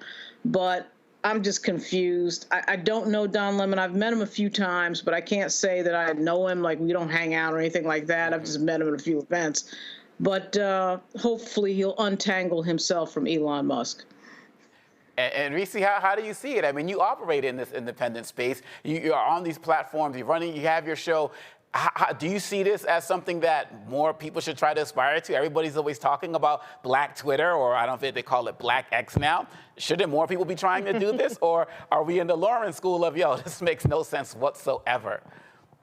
Well, I think many of us are following the Roland Martin School of Business. You do your own thing, I mean, Roland Martin Unfiltered is a huge platform that Roland has broken down many times. He makes good money off of streaming this off of YouTube, and that's what we see Don Lemon doing. I think what happened was Don Lemon had an interview with Elon Musk, and he asked Elon Musk tough questions, much like what happened with Donald Trump and Rachel Scott. And Elon Musk didn't appreciate being challenged, and so he pulled the plug on Don Lemon's show. And so, it's not entirely unpredictable because Elon Musk is a person who, like you already mentioned, Lauren mentioned his reasoning behind buying X, but he has a pretty poor record in terms of how he treats his employees, in terms of how hands-on and micromanaging he gets into things, and he just expects people to bend to his will. So it was kind of predictable. It was probably going to be a disaster, but for the time that their partnership was active and a prospective show, Elon Musk definitely benefited from his association with Don Lemon, precisely because his reputation is that of pushing white supremacy on X. So Don Lemon has some good lawyers. He got paid some good money after being let go from CNN, and so this could be another cash cow from him. I don't have a problem with him being litigious. I always say that Black people should be more litigious. If you got the lawyers, go ahead and sue and try to recoup some of your money, and then continue to do what you're doing on the side and make your money off of streaming. No doubt. Well, speaking of courts, we're going to talk a little bit about R. Kelly. Singer R. Kelly is now taking his case to the highest court in the land, the Supreme Court. Kelly, who is currently serving a 30-year prison sentence on sex trafficking charges, is appealing his Chicago conviction for possession of child pornography and enticing minors to engage in sexual activity. Kelly's defense attorney, Jennifer Bonjean, argues that the Chicago conviction should be overturned due to the statute of limitations. Bonjean claims that Kelly was wrongly prosecuted under the PROTECT Act, which expanded the statute of limitations for sex crimes of minors. She contends that the alleged crimes occurred in the 1990s before the law was enacted. A federal appeals court in Chicago denied Kelly's initial appeal earlier this year. Now, Lauren, I do have to say, as frivolous as all of this is in terms of how we feel this should not be taken to the court, I'm concerned with this court and what could happen with this case if it actually gets taken up. I don't trust them. How do you see this? Because this is upsetting so many of us. I think that an individual up against the state, particularly a black individual up against the state, is a heavy lift. There is a reason, though we may not like it in this particular case, there's a reason why statutes of limitations exist. And that reason is that it's extremely hard to prove things when we wait, 20 and 30 years to prosecute somebody. I think in the case of R. Kelly, certainly I didn't follow his case particularly closely, but just in glancing every now and then at a story, there was videotaped evidence. Obviously, in the documentary, we had so many people testifying to roughly the same things. There was certainly a huge issue with regard to R. Kelly engaging with people who were minors. I mean, these are sort of, obvious violations of the law. And that was proven out in court. But just as a general observation, statutes of limitations, the statute of limitations question does have to get answered at some point by the court, because there have been several situations and adjudications now that have lengthened statutes of limitations with regard specifically to sexual violence cases. And the court is going to have to answer that question. Because due process in this country is important, even when it's an unpopular situation like this and unpopular cases like this. Due process matters, and it particularly matters when we're talking about black folks that have been treated poorly by the American criminal justice system. And yeah, I hear you, Lauren. And Reese, I definitely agree that it definitely needs to be taken up because of everything that Lauren just mentioned. I'm just concerned with this court about the outcome. And it just seems like R. Kelly is just somebody who just never going away. Yeah, I mean, well, at the end of the day, he has two concurrent sentences in two different jurisdictions in Chicago and New York. So he ain't getting out of jail no time soon, regardless of what happens in this case. But I think this case is to your point, a potential to set a precedent and to try to undo some of the gains that have been made in terms of holding sex crimes accountable for a longer period of time. And so I, with you, don't know where it would go with this particular court. They may not even take it up and it'll be a moot point, or they may wait for another sex offender to come along and take up that case. But I'm just a little, I don't know how to read this with this particular court. This is the court that has basically made it so that women are forced to have birth, depending on where you live after 6 weeks. And some cases, no exception for rape and incest. And so this is not a court that has been very concerned about the implications of the actions of sex criminals, and so on their victims. So this, I just don't have a prediction which way it's going to go. But either way, he's going to continue to be in jail for decades to come. Most definitely, and so we can at least take a little bit of comfort as it relates to that. And Laura, just quickly before we go to break, you mentioned the statute of limitations, and one of my concerns is that we have been so silent in the community about so many of these issues that could have been taken care of if we actually spoke up, even with Diddy being the most recent example. What are your thoughts as it relates to that? Well, it's funny. The Me Too lobby, for whatever reason, doesn't have talking points around people speaking up as quickly as possible, which of course is difficult on this particular subject matter, particularly when you're dealing with minors or something that happened when somebody was a minor. But, there's sort of a bunch of talking points. If you remember when Time's Up, before Time's Up went defunct, there was a talking point that went something like, women shouldn't have to be forced to come out. They should come out on their own time, as opposed to, contact the authorities as soon as possible, as soon as emotionally possible. There's no real instigation for that. And I think that was sort of a mistake. It's kind of ironic, too, because in college you hear just the opposite. A lot of the talking points are speak up as soon as possible. And then out of college life, of course, we have a Title IX issue in college. But outside of college life, you don't have that same sort of, encouraging people to come forward in the same way. It was more like, come forward if you can. And if you can't, well, you can't. And so that's where the statute of limitations issue sort of comes in. But I think in trying to bend backwards and not, quote, blame victims or blame survivors, there was this sort of push of don't really say anything until you're emotionally ready. Right. But, R. Kelly's situation is it's almost like a 3-decade long situation. And you remember in the Cosby case, there was a statute of limitations issue with that as well. So, but statute of limitations is important. I know that when we talk about sex crimes, everyone has this sort of feeling of we throw all the rules out the window. I think that we have to be careful with that. Right. Okay. We have to be very careful throwing the rules out the window. No, thank you. Thank you for that insight, for real. As it relates to these rules, we absolutely have to do that. And R. Kelly, we'll be keeping an eye on you and this case. And we'll be right back to Roland Martin Unfiltered, live on the Black Star Network. Coming soon to the Black Star Network. I still have my NFL contract in my house. I have it in a case. It's 4 of them, my 4-year contract. I got a $600,000 signing bonus. My base salary for that first year was $150,000. Matter of fact, $150,000. $150,000. That's what I made. $150,000. Now think about it. My signing bonus was a forgivable loan, supposedly.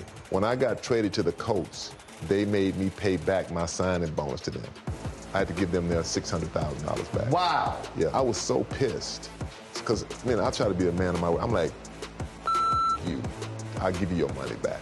Even though I know I earned that money, right. I gave them money back. I gave them $600,000 back. But yet, I was this malcontent. I was a bad guy. I'm about the money. It wasn't about the money. It was about doing right. Because I looked at, because you look at contract. Look at John Elway. John Elway was making $1 million, $800,000. I was making $150,000. I was doing everything. And I'm like, but yet I got so many letters, so I just play for free and all that kind of stuff. You don't forget that kind of stuff. Right. That stuff is hurtful.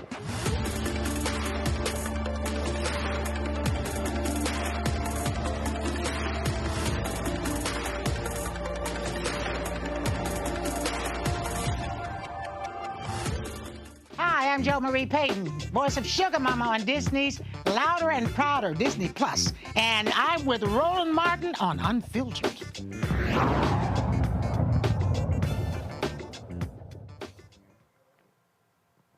A powerful documentary premiered last month, shedding light on the remarkable journey of activist and filmmaker, author Silky Slim Reed.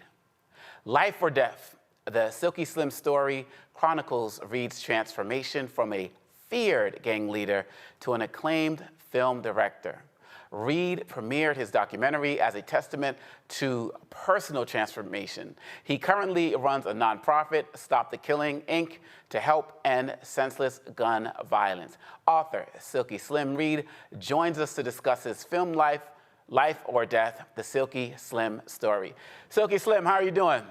Doing fine. How are you? Oh, I'm doing great. Congratulations on this film. It's very powerful. And one of the things I wanted to talk about is in hip hop, we always talk about, and this came from motivational speakers, Zig Ziglar, who talked about getting a checkup from the neck up. Can you talk to us about your transition that led you from the life you were leading to the person you are today, that is captured in the documentary for those who haven't seen it yet? Well, it was definitely a transformation that was God sent. I was in a very bad accident where all of my friends was killed and I was the only one that survived. Wow. And that's what started to change my life around. It wasn't just the accident. It was the way that God showed me to save me. I heard a voice in my head telling me to look outside of the window and look at a billboard. I looked at that billboard. It had a real car crushed up on the billboard and say, everyone wore a seatbelt, everyone lived. I've never worn a seatbelt in my life. I put that seatbelt on. I ended up taking it off. I laid back and covered up, and that same voice came back and said, put it back on, look outside. I looked outside, it was drizzling. I told my friend, I said, slow down, man, it's drizzling outside.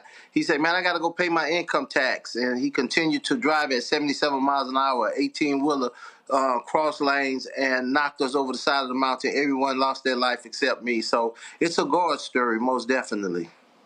And we really appreciate that, because everybody has an opportunity. Dr. Willie Jolly says it only takes a minute to change your life. And sometimes in these particular situations, they can be tragic situations that lead us to the change. I want to bring the panel in as well and get their thoughts on it. But we're just so proud of what you're doing and the message that you're sharing with the world through this film.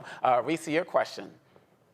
Yeah, my question is, what is the best message that you think this documentary will show to the youth and people who are so disillusioned and disaffected with kind of the way things are right now? That the streets only have two things for you, a court date or a casket. I lived in the streets for 30 years. I've buried many of my friends. Wall Street Journal did an article on me that was called More T-Shirts Than Friends, and it was because of the memorial death T-shirts that I was wearing at the time. I had more T-shirts than friends. So I tell them that it's a court date or a casket. That's why this documentary is called Life or Death.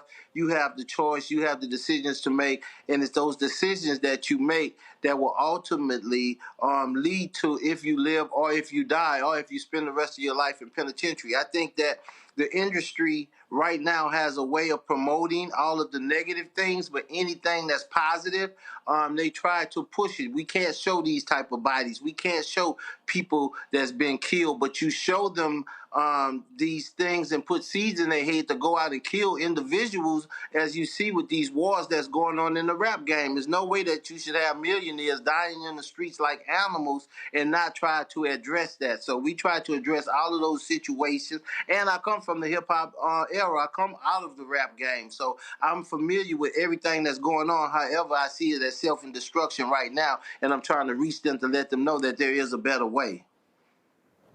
Lauren, your question. I wanted to know how you got the documentary made. Documentaries are notoriously difficult to put together because of funding, this, that, and the other thing. So, Mr. Reed, how did you get it made? And were you in Uptown Saturday Night? No, that's where I got my name from, most definitely, though. Okay, all right. Okay, so, yeah. So tell... In Uptown Saturday Night, I was a young kid. I seen that and I say, that's my name. And I carried that name ever since the day when I seen that movie. How did I get the documentary made? I saved my money, and I didn't have to, I kicked too much butt in the street to start kissing it in the suites. So I saved my money. I put my documentary together. I paid for it and made sure that I got it shot the way that I wanted, in 4K, full standard, with any streaming network that's out there. So that's what I did. I made sure that I put together enough funds to go into this documentary and put it together myself, where I didn't have to beg somebody to do my story. And of course, I'm an investigator with Ben Crump Law, and he seen the type of money that I was spending on this film, and he asked me, he said, man, why are you putting so much money into that film? I said, if I don't spend on me and believe in me, how in the hell can I ask anybody else to? Right. Now, excellent. Now, you brought up something, Silky Slim, that I want to come back to, which is so important. And you talked about being in the game, being in the rap game, being in hip-hop. What are you seeing in our youth today? You talked about doing the work on the streets. What are you seeing in the youth today that is different from when many of us were coming up? Are the challenges all the same? Are they dealing with more issues? So many of us came up during the crack epidemic when there were so many opportunities that weren't there in terms of jobs and the like. But some of us don't understand the youth challenges today. We say, oh, y'all got it easy. Y'all didn't have this or that. What are you seeing as it relates to what's happening with our youth today compared to what you came up in? I'm going to tell you like I told Bishop T.D. Jakes. I get tired of people asking me what's wrong with the youth. It's the first three letters of the damn words that's the real problem. What's wrong with you? You're not trying to change the situation and you know that this is your child. What's wrong with you if you see the youth going astray and you're not out there in the streets trying to help them? I see individuals right now, oh, I want to talk to the youth. I want to help the youth. My question to them is always, why aren't you doing it? So many people say that they want to go after them, that they want to help them, but they're looking for a check. You got to go out there and do it for free. I did it for free for years. I made sure that I went and I became the change that I wanted to see, and then I went out there and implemented that change in individuals, and I wasn't looking for a check. I wasn't looking for anything in return. Only thing I wanted to do was save a life. Through my testimony, I gave my testimony at the National Guard's Youth Challenge Program. 1 o'clock in the morning, my phone rang, and it was the sergeant over the program. He said, man, I have a young cadet that really needs to talk to you in the morning. I went back and talked to the young man, and I asked him, I was like, what's wrong? He said, man, I want to commit suicide. I said, why would you want to do that? He said, I go home Friday. He said, I was going to commit suicide because I watched my father blow my mother's brains out and then stick a gun in his mouth and made me look while he blew his own brains out. And he said, I give up the gun. I don't want to kill myself. I've dealt with suicide. I had tried to commit suicide 3 times. God left me here for this purpose, to make sure that I show people that regardless to how dark it is, if God has his hands on you, there's nothing that you could do to destroy yourself, and God will put you on the right path so that you could change other people's lives. So what do you say to the young person right now who may pull this up later or is watching it right now, who was living in the same type of despair that you talked about, or the same type of despair of some of these young people, like the young man you just mentioned, who watched those tragic murder of his mom and then the suicide of his dad, who feel like it's hopeless for them right now, and they need something to just kind of get them to go just another day, another 2 days, another week. What would you say to them right now if they're watching you? Believe in God, but believe equally in yourself. You have to be the change that you want to see. Pray to God to help strengthen you to make that change, but at the end of the day, don't be afraid to make that change because you want to fit in. So many of us are trying to please man and don't care about how we try to look with God. So I made sure that I made the changes that I wanted to see first, and that way I could tell them, make those changes first. Be who you want to be, and don't let the gravitational force of what is make it impossible for you to see what should be. So many of our young individuals are caught up on social media, caught up with the celebrity hype and all of these things, and they look and marvel over everybody else's greatness and don't even look for their own damn greatness, which is already inside of them. You have to look for the real in you. When I was in prison, I was in my cell, and I had a vision of many, many, many famous people, and I was stuck to the bed and I couldn't figure it out. And when it stopped, I stood at the bars and said, I'm getting ready to go home. I'm going to be famous. I'm going to be famous. I came home. I never became famous, but I walked in and looked at the wall, and I seen all of the famous people that God has showed me in that cell. And I stopped and I became real humble, and I thank God. I say, oh God, I said, it wasn't that you was going to make me famous. You took me around all the famous people. You took me around all the stars. And his answer to me, the only reason that you're not a star is you never look for yourself in the picture. Young people have to see yourself in the picture. You could be anything that you desire to be. You just have to desire to be something. And right now, what they're feeding you, have you designed to be nothing at all other than thugs and try to be gangsters. And when you get to the penitentiary, you will find out that the real gangsters are the one that's turning the key, locking you up every night. That is just so powerful. And when I look at the name of the documentary, or talk about life or death, I like to say life is spelled L-I-F-E, and it stands for live it fully every day. And you are truly doing that, and you are a real inspiration to so many. And not only with the documentary, but with the work Stop the Killing, Inc. What I appreciate so much, Silky Slim, about what you're doing is that you not only speak it, but you put it out there right into the words. And so we're really hoping that everybody goes out to see this. Where can people go if they want to see this documentary and learn more about your organization? We're working in different cities. You can go to www.stopthekillinginc.org, or you can go to Silky Slim 100 on Instagram. But we're premiering in different cities. We're coming to San Francisco. We're coming to New Orleans. We're coming to Miami. we're coming to Alabama, so we're premiering in different cities, and then we're working out a streaming deal as we speak that will have you where you'll be able to see it on a streaming service. So this documentary is very powerful. It's a life-changing documentary. I think every young man, every young adults should watch this documentary, and the parents too, because it teaches you how to be a parent. At the end of the day, we can't continue to go down this path of self-destruction. We're the only people in the world that get paid and famous off for talking about our suffering in America. So we have to stop that and start raising the bar and become people that people respect. At the end of the day, I always tell individuals, we out in front of the White House, we're protesting. Sonia Massey just got killed. There are protests going on. Everybody's chanting Black Lives Matter. Black lives have to matter to black people first before it matters to anybody else, because if it don't matter to us, why should it matter to anybody else? So we have to start letting Black Lives Matter be a way of living and not a chant that we do in front of the White House. We got to do it in front of the smack house, the killing house, everywhere where we're losing black lives. We have to make that a way of living and not just a chant. Thank you so much, Silky Slim. StopTheKillingInc.org, the documentary Life or Death. Please get out there and support it. Wishing you the best of luck and success with this project. Thank you for having me on. No doubt. And we will be right back. Roland Martin Unfiltered on the Black Star Network. Hatred on the streets, a horrific scene, a white nationalist rally that descended into deadly violence. White people are losing their damn minds. As an angry pro-Trump mob storms the U.S. Capitol, we've seen shooting. We're about to see the rise of what I call white minority resistance.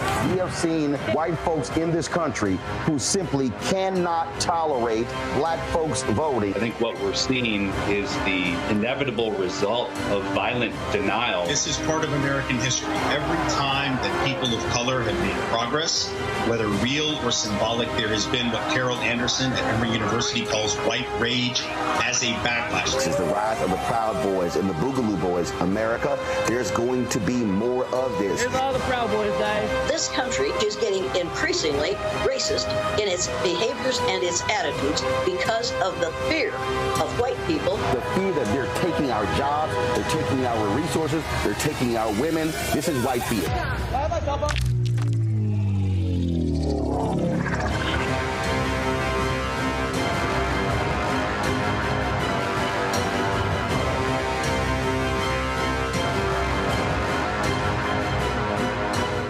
On a next, A Balanced Life with me, Dr. Jackie. Think about for a moment some of those icky behaviors that you display every now and then. Are you a petty Betty or a crabby Kathy? Where do those less than attractive traits come from? We all have them. And more importantly, how do we get rid of them to make certain that they don't infect other people? Pettiness is something that we all carry. It's just make sure that you carry it well and you don't use it to intentionally hurt. On the next A Balanced Life with Dr. Jackie on Black Star Network.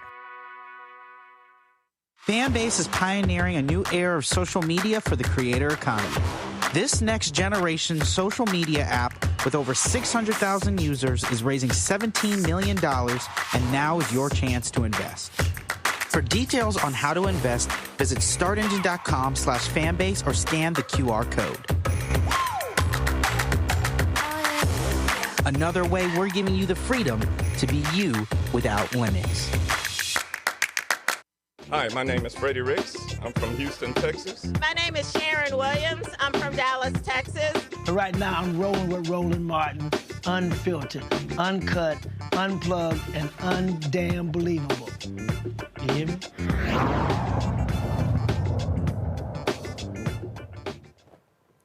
It's vital to prioritize the empowerment of Black-owned businesses in the United States, as statistics show that most of these businesses close within 3 years of operation.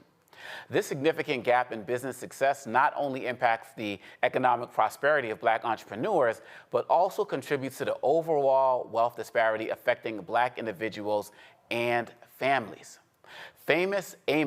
Fortunately, the 2024 Famous Amos Ingredients for Success Entrepreneurs Initiative has been introduced to address this challenge.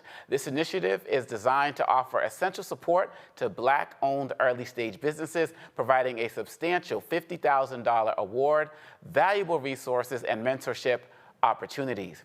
We have Rachna Patel, VP of Marketing at Famous Amos, to discuss the promising steps towards fostering this growth and sustainability of Black-owned businesses. Rachna, how are you doing today? I'm good. How are you?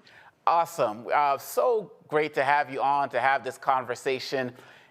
We talked a little bit about the statistics, but look, these statistics has been here for forever, and it hasn't led many organizations to take the type of initiative that you all are taking. Can you talk about what led to the actual, like I said, beyond the statistics, the actual desire to want to make this happen and see it to fruition? Yeah, absolutely. So in 2021, August of 2021, Famous Amos established Ingredients for Success, which is a program that awards 3 early-stage Black entrepreneurs $50,000 in capital award. The reason for this program being established was because the brand itself was started by a very passionate Black entrepreneur, Wally Amos, and we wanted to continue to honor his legacy and also take the learnings from what he was able to accomplish, as well as some of the challenges that he faced, so that we were able to develop a program that helped other Black businesses, but really helped them from a longer-term sustainability standpoint. So the program not only has the capital award, but it also has a full suite of resources in the form of mentorship, networking, as well as media support, especially for the 3 winners that we have each year. And can you talk a little bit about some of the businesses, maybe a couple of the names of some of your winners over the years? Yeah, absolutely. So one of our earliest winners from the first year was Vontel. And this business is basically an eyewear brand. And when they were awarded, they were at a crossroads where they had a purchase order from Nickelodeon, but they didn't have the capital to build the inventory. Since then, if you fast forward to today, not only have they continued to grow their portfolio and more than double their number of SKUs, but they're distributed on America's Best, so nationally today. So tremendous amount of success. Obviously, there's a lot of work that's gone in from the owners themselves, but it was really just one more element that helped their success, because at that point in time, they weren't going to be able to fulfill the purchase order that they had if they didn't have the capital that we were able to support them with. And so you talk about the capital and you talk about the mentorship piece, and I'm so happy that that is part of the program, because so many people may have a great idea, may get popular on social media, may raise a lot of money, but don't really know how to sustain it. How important has the mentorship portion of what you're doing been to the people who have won your award? It's been critical, because it's more than just mentorship in the form of how to spend the money that you're earning or gaining from this grant, but it's also related to questions like, how do you set up social media? How do you do marketing? How do you understand pricing? So it varies, and not only is it just mentorship that we're providing to the winners, but in September of 2023, we actually held a think tank in DC, which brought together the 30 finalists from our first 3 cycles. And it gave them a chance to not only hear from speakers and leaders in the community, but also network amongst themselves, because they had similar questions and were able to leverage each other to build their network beyond just what we're able to offer to them from our partners like the U.S. Chamber of Commerce. Thank you for that. Let's take some questions from the panel. Lauren, your question.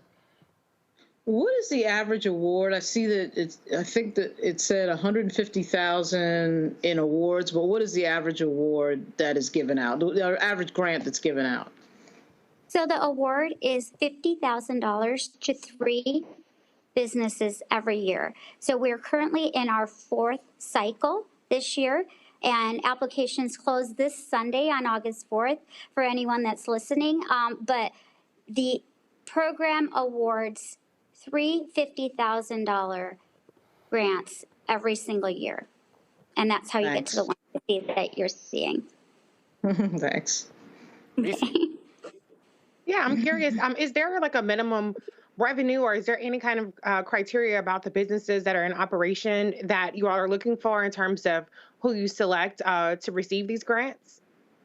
There's not a minimum in terms of revenue. We are looking to help early stage Black-owned businesses because that's the critical moment in time when they're either going to succeed and have a sustainable business for a longer term or not. So the criteria essentially is you need to be in business 5 years or less, you need to be 90% Black-owned, be based in the U.S., and be 21 years of age or older. And the application itself requires a 120-second or 2-minute elevator pitch on why you should be awarded the $50,000. So, Rachna, I want to know the reason. We had a conversation earlier about DEI and attacks on DEI and the like.